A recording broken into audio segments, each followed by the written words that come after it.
Hello everyone and welcome back to a brand new episode of NASCAR Heat 3 Career Mode. Today we will be racing in Richmond with a quick recap of how Hailie Deegan did in her Xfinity race, and then we will jump to my Cup race. This is a track that I have never gotten a top 10 at. 2 races in the Xfinity series, both outside the top 10, and 2 races last season in the Cup series, both outside the top 10. So not looking good coming into this weekend. Now as we jump to Hailie Deegan's efforts, she did not have a good qualifying position as expected. Richmond is a tough track in this game, and she started 17th, worked her way up to 15th early on in this race, making a little bit of contact on the exit of turn 2 now as she went into turn 3 on the inside of the 4 of Ross Chastain now as they came out of turn 4, gaining another spot maybe, but now she came to the last lap in this race and she was only able to gain a couple more positions. She got her way up to P12 side by side with John Hunter Nemechek as she made contact with him, getting sideways down the back straightaway as they went into turns 3 wide with the 4 and the 42 as Alex LeBay tried to make it 4 wide as she came out of turn 4. Hailie Deegan would only be able to finish in the 12th position, so not a great effort for her, but it's like I said at the beginning, this is a really tough track to run well at, so she's locked into the playoffs, obviously winning last episode, so it's not really a concern at this point. We're just trying to get as many playoff points as we can now at this point.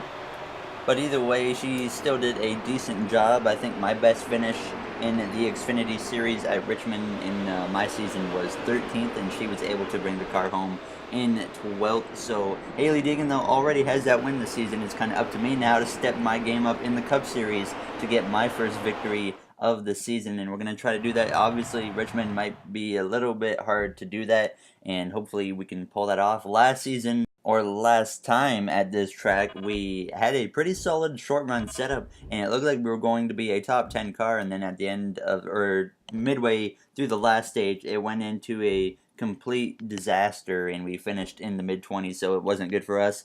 And we're coming into this race, we have another team offer contract thing, and obviously we're looking at setting ourselves up for the 2019 DLC obviously at this point. So I'm really looking at a Mustang team, so obviously we've got Stuart Haas and Team Penske as our 2 contenders right now. We will not be returning to Ganassi. We made that known at the beginning of the season. It's only a 1-year contract, so now as we head into qualifying, we have put on a new setup. I've ran 2 different setups last season at this track in the 2 races. They both sucked, and then I decided, okay, it's time for a 3rd setup, and it got us to the 3rd round, and out of turn 4 we would come across the line to set a 20.682, and that's the best I could do, so I called it there, and we qualified P6, which is similar to where we qualified last time here, so let's not get our hopes up in Richmond. We're here at Richmond Raceway for the Toyota Owners 400.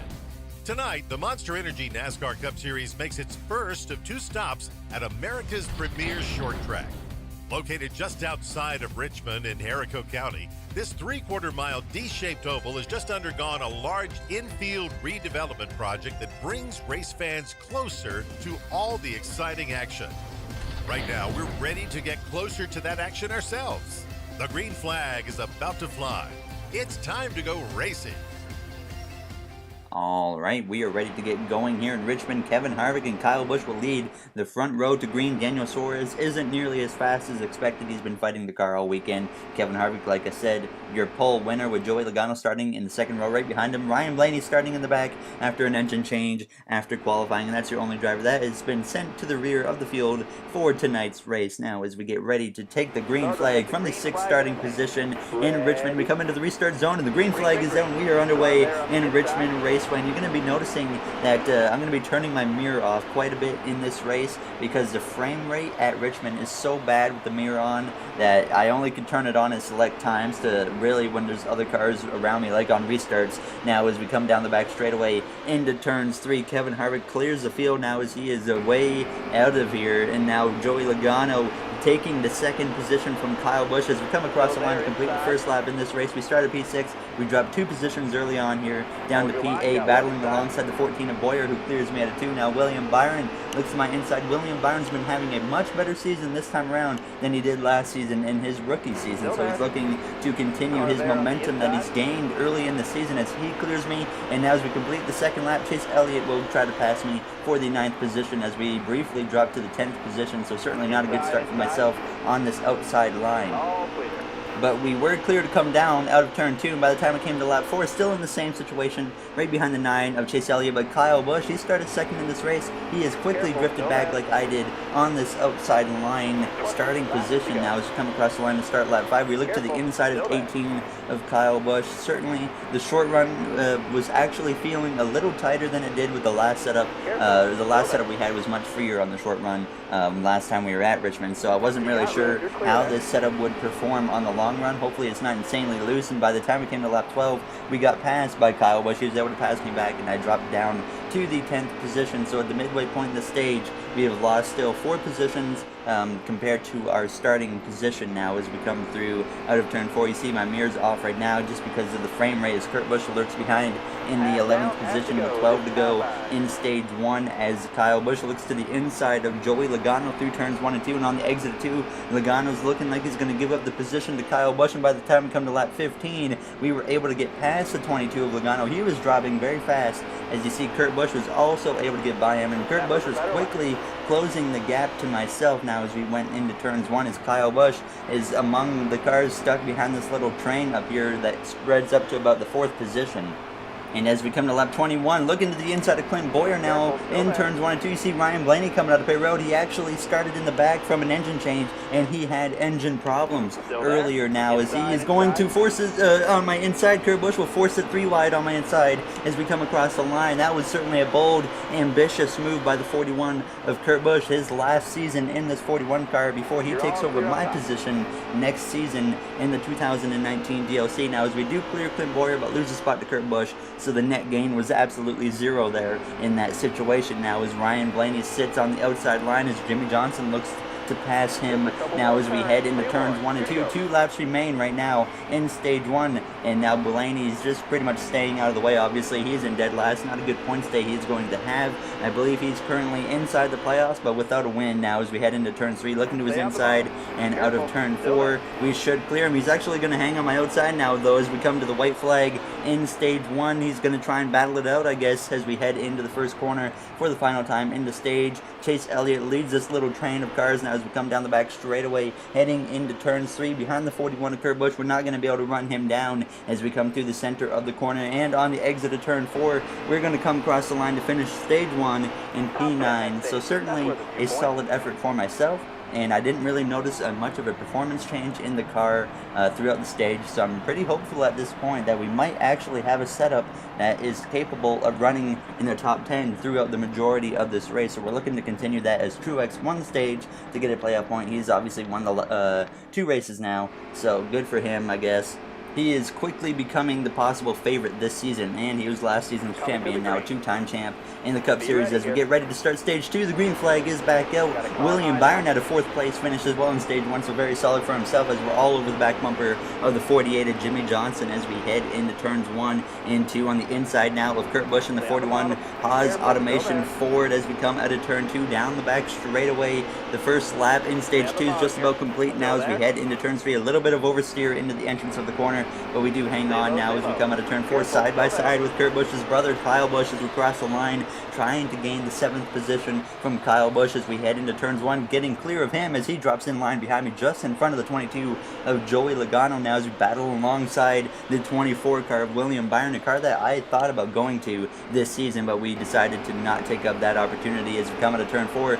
Kevin Harvick will clear me. He started second in stage 2, but you can tell just how bad that outside line is now as we look to his inside going into turns 1, just barely tagging the apron with my left front of the car now as we come down the back straightaway heading into turn 3, trying to take that 5th position away from Kevin Harvick, and we're certainly having a much better start to stage 1 or stage 2 than we did to stage 1 as we've gained about 4 positions so far as Logano takes Kyle Busch and Harvick 3 wide in my mirror behind me. So Logano with a very aggressive move, and he's going to make it work as he gets up to the 6th position, and he would pass me too. By the time we came to lap 12, we would try to get back past him, but we were battling it out 4th to 5th position still. As you can see, the first 4 cars ahead of me have completely driven away at this point, and now Denny Hamlin looks to the inside of Joey Logano as we come through turn 3, and on the exit of turn 4 you see a car blown up on pit road. I believe that is Harrison Rhodes as we come across the line to hit 10 laps to go in stage 2. Certainly this car was driving so much better than the last 2 trips to this racetrack, so I was very excited to see what we could bring in this final stage of this race, which is where it went downhill last time here. So I wasn't too excited yet, because who knows what can happen now. But by the time we come to lap 16, still in the same position, P5, with Denny Hamlin lurking on my left rear. He is certainly ready to make the move, but he just needs the right situation to happen, as I've been actually getting a better run through turns 3 and 4. The car, as we went into the long run, started turning much better off the exit of turn 4, and that's been my weakest point at this point in the race now as we come to 4 to go in stage 2. The leader is a good 3 seconds ahead of me now as we still edge out Hamlin as we come out of turn 2 down the back straightaway. And you're going to notice I went to pause my game for just a few seconds, and when I came out of the pause, we instantly had a caution that ended the stage. So I'm not sure what the heck that was about. I guess that was maybe just coincidental, as you do see someone blowing up ahead, so I'm assuming that's what ended stage 2. But Martin Truex Jr. has won both stages so far, so 2 more playoff points for him as we get ready to go green. Eric Almirola starts behind him in third, and the green flag is out. We are ready to go here in Richmond. The final stage is underway. It's 51 laps.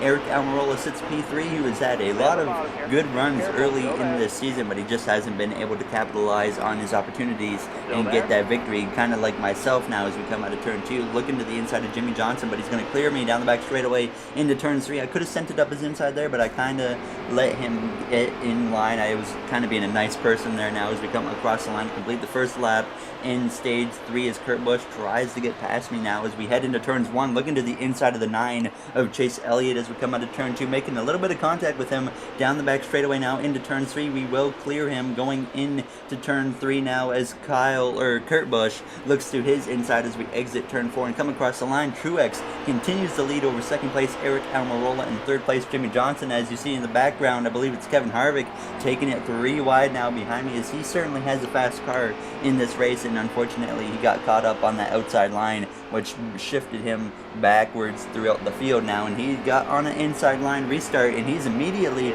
gonna run me down. And look to my inside as we come across the line, and I couldn't really defend the 4 very much because he had so much speed, so I gave him the inside going into turns 1 and 2, and on the exit of turn 2 he would pretty much clear me now as we went down the back straightaway into turn 3. And obviously I'm just gonna duck down into the inside line so I can maintain my position and not try to screw up and lose too many trying to pass him on the outside. Now as we come to 46 to go in the race, still running in the 5th position, but you see Harvick pulling away a little bit. Chase Elliott behind me got past Kurt Busch now as we come down the back straightaway heading into turns 3.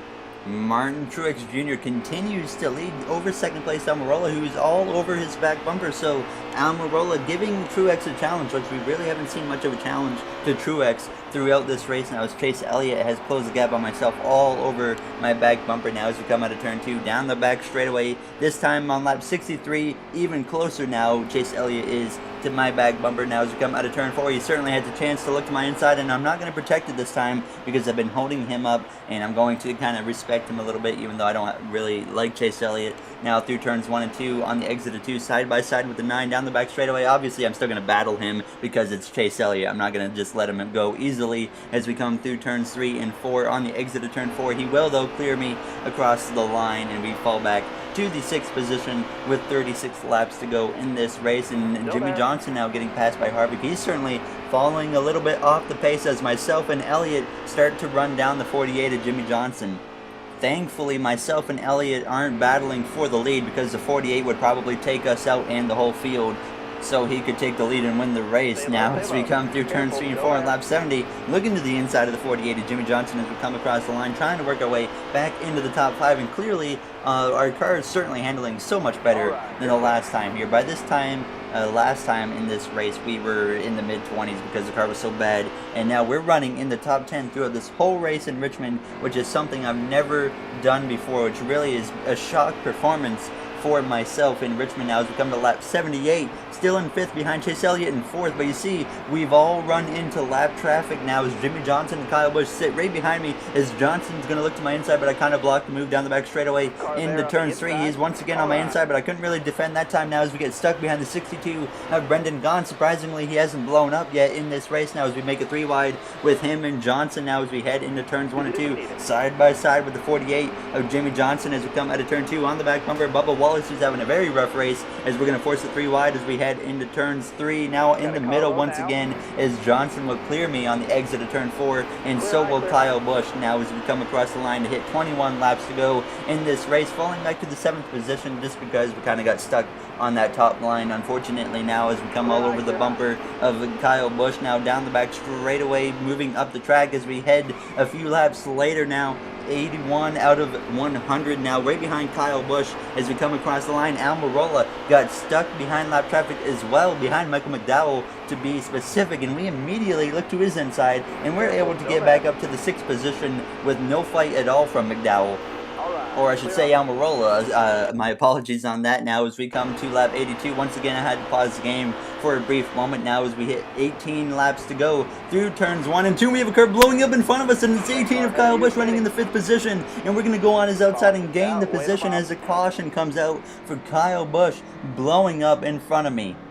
So Kyle Busch had a great run going in this race, and now his day is not going to be over, as I think he stayed out for some odd reason. Now as we get ready to go green, the green flag is out. It's going to be 15 laps to go. We have a great restart, immediately taking the 9 and the 48 3 wide as we head into turns 1, trying to get to the back bumper of the leader of Truex's. We've never had a chance to win at this racetrack, and we have that opportunity right now as we come into turn 2, side by side with the 9 of Chase Elliott down the back straightaway into turn 3. Truex pulling away.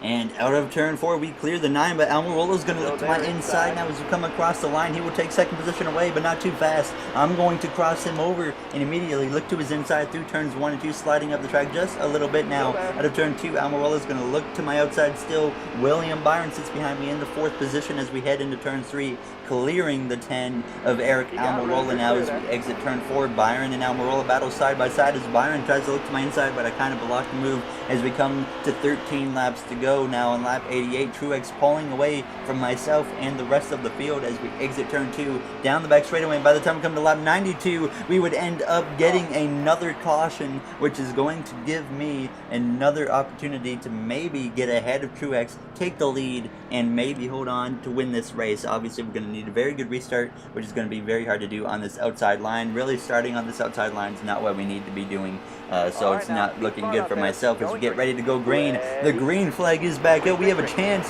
to pull off a victory in Richmond now as we come across the line. It is 6 laps to go at this track now as we head into turns 1, side by side with the leader, Martin Truex Jr., who already has 2 wins this season. He won last episode. He's trying to make it 2 in a row, and on the exit of turn 2, we hit the wall, and that's certainly going to diminish our chances of winning this race now as we come through turns 3 and 4 on the outside of Kurt Busch. As we exit turn 4, he will clear me, and now Denny Hamlin looks to my inside, and obviously restarting on the outside line. It's just like you're being trained. The guys on the inside just continue to drive past me as now Hamlin, he gets ahead, and we fall back to 4th. Almirola looking to my inside now as we're likely going to drift back to the 5th position as we come through turns 3 and 4. Truex sitting in a great position now as we come across the line, dropping to the 5th position, and by the time we came to 3 laps to go, still sitting in the 5th position, but this time the 48 of Jimmy Johnson is able to look to my inside down the back straightaway now as we head into turn 3, and I'm too scared he's going to wreck me in the rest of the field, so I immediately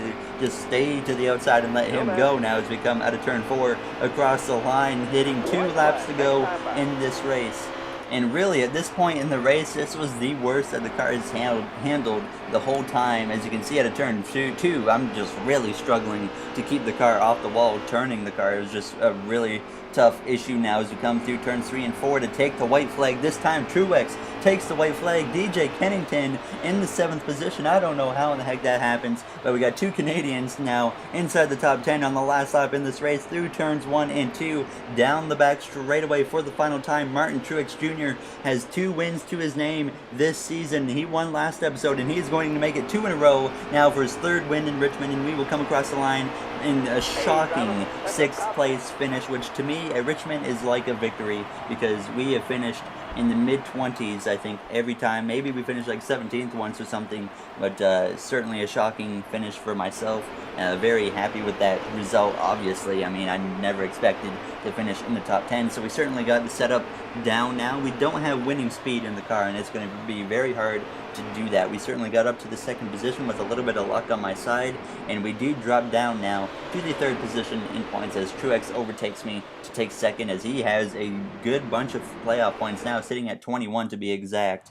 So Martin Truex Jr. right now in the last few episodes has really become possibly the favorite this season, obviously trying to defend his championship from last season. Now, as he's, like I said earlier in the episode, now a two-time Cup champion in our series. Now is Kyle Larson, certainly happy with me, and AJ Allmendinger. We didn't make anyone angry, so that's obviously good. In the next episode, we will be going to Talladega. Last time I was in Talladega, we had a solid effort. We actually experienced the big one, which was nice to see that the AI actually themselves caused a pretty large crash, and we were ahead of it. Fortunately, Bubba Wallace spun behind me. I remember that, and he took out probably 10 or so cars, including some playoff drivers, so that certainly shaked up the playoff picture a bit. So I don't know if we'll have that this time around in Talladega. Maybe we'll experience the big one. We'll have to see. But if you guys enjoyed this video, make sure to subscribe, like, and comment. Those would all be incredibly appreciated. There you see the playoff grid. William Byron, now the last car in the playoffs. Ryan Blaney, the first guy out, 7 points out. So Byron doing some good things this season. And I'll see you guys in the next episode.